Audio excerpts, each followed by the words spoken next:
Et si on parlait de ton quartier? Pendant un an, pour TVR, la télé locale d'Ille-et-Vilaine, je vais me balader dans les 12 quartiers rennais. On va aller à la rencontre d'associations, de clubs de sport, de lieux de culte aussi, de commerçants et d'habitants. Bon, on y va?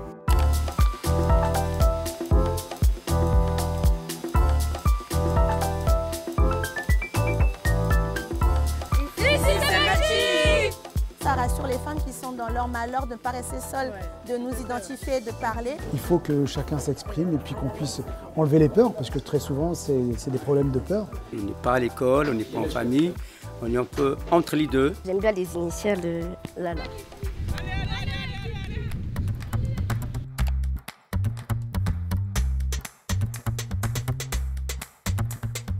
Elles sont partout, sur les marchés, dans les maisons de quartier.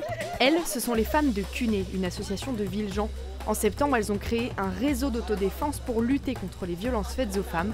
On les appelle les clandestines. Comme il y a certaines femmes aussi dans le collectif qui ont eu ce genre de situation, qui s'y connaissent, du coup, elles peuvent en parler pour donner un peu plus de courage, les aider à sortir du silence, en fait. Tu veux intégrer? Il y aura un signe. Bienvenue déjà. Pour que les habitants se rencontrent, CUNE organise aussi des repas solidaires et ça commence justement sur les marchés.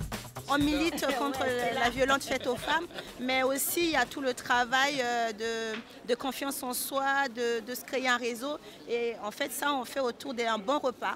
Et comme on n'a pas assez de moyens à CUNE et qu'on n'a pas de subvention, donc on vient et c'est les commerçants au marché qui nous donnent des fois à la fin de marché des légumes et on fait un repas solidaire aux habitants.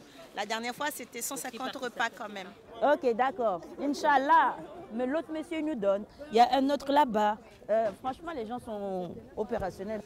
Les clandestines, c'est un réseau qui grandit et qui rassemble une quinzaine de langues différentes. D'avoir des personnes comme elles, qui peuvent parler leur langue d'origine, qui peuvent parler des langues locales, d'avoir des personnes identifiables à qui elles peuvent s'adresser n'importe où dans des lieux classiques qu'elles fréquentent. Je trouve que c'est une très très bonne action. Aujourd'hui, certaines femmes de nos communautés savent que nous sommes sur le même pied d'égalité que les hommes. Il n'y a aucune supériorité de l'être masculin sur la femme. On peut se trouver au marché, on peut se trouver à la sortie de l'école, on peut se trouver à l'église, au centre Avicenne et partout. Et donc du coup, ça rassure les femmes qui sont dans leur malheur de ne pas rester seules, de nous identifier, de parler. Et puis ça insécurise les hommes en disant, vu qu'elles sont partout, je vais faire désormais attention. C'est important de ne pas se retrouver seule dans ce genre de situation. Les clandestines se retrouvent chaque semaine devant la maison de quartier de Villejean pour discuter, échanger.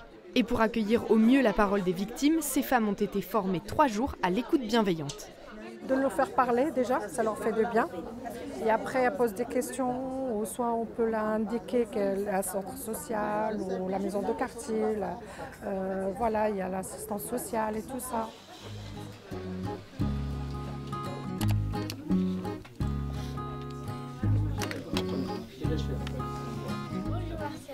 Bonjour, tu vas bien? Oui. Allez, parfait.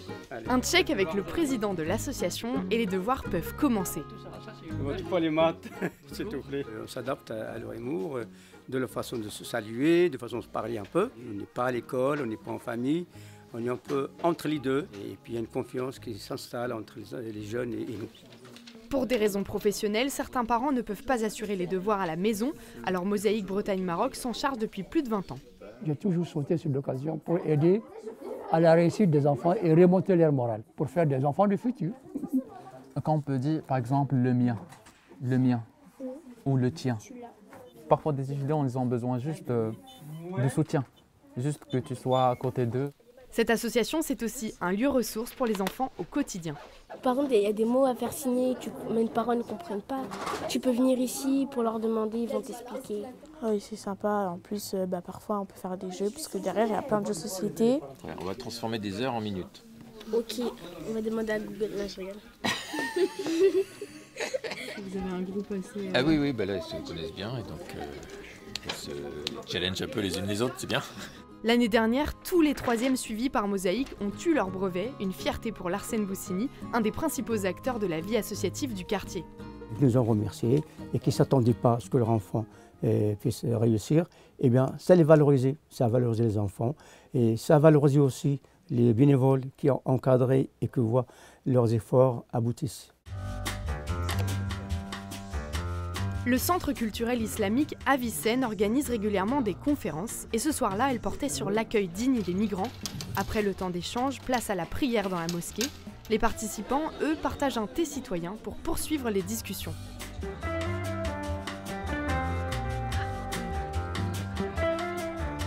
Il y a les musulmanes, il y a les français, il y a tous en fait beaucoup de tranches d'âge et tout.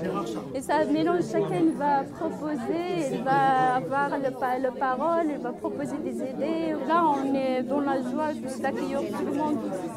Ça fait plaisir. Ça permet justement de faire une rencontre un peu dans un cadre moins solennel. On rencontre des musulmans et des personnes qui ne sont pas habituées au centre. Et justement autour d'une thématique qui pourrait nous toucher tous ou qu'on pourrait rencontrer dans la vie de tous les jours.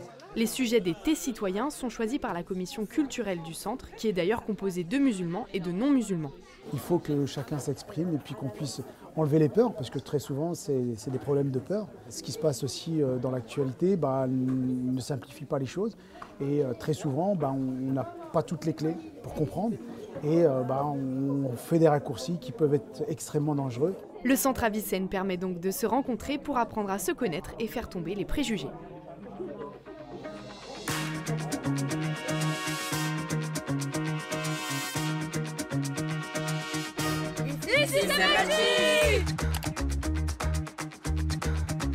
Ce club a gagné 300 adhérents en 3 ans et en septembre, une section U13 vient même d'ouvrir. Oui, j'étais contente parce que c'est aussi le club de la famille, les grands et tout. On connaît un peu tout le monde. Ouais, les maillots, c'est un gros argument, c'est ça quand Ouais, j'aime bien les maillots, ouais. J'aime bien les initiales Lala. Ça joue. Vous conservez la balle, les gars, elle doit pas sortir. Faites des passes. À l'origine, l'association Melting Pot est créée suite aux émeutes de 2005. L'objectif, briser les clichés sur les jeunes de quartier. Et les jeunes de l'époque, justement, sont aujourd'hui des trentenaires. Ils ont décidé de relancer l'association, mais en la transformant en club de foot. Le Melting favorise les rencontres dès le plus jeune âge. Le club, c'est un prétexte. Et du coup, nous, l'idée dans tout ça, c'est de faire du social. Grâce au club, maintenant, des jeunes de 18 ans peuvent discuter avec des personnes de 40, 50 ans. Il y a un ingénieur qui va jouer avec une personne manœuvre en bâtiment. Il y a des réfugiés qui font partie du club, qui peuvent échanger avec un étudiant. Ça joue! Ces coachs veulent surtout laisser une trace positive dans leur quartier et permettre aux jeunes de croire en leurs rêves. Ils sont déterminés qu'on réussisse en fait. Du coup, ils laissent pas passer des trucs, tu vois. Du coup, comme ça nous entraîne fort et pour s'améliorer, quoi. On est un peu ébahis quand on les voit, ils font du 15-15 et tout, leur vitesse et tout. On se dit, on aimerait bien être comme eux. Donc toi, ta carrière, elle commence à Melting Pot. Ouais.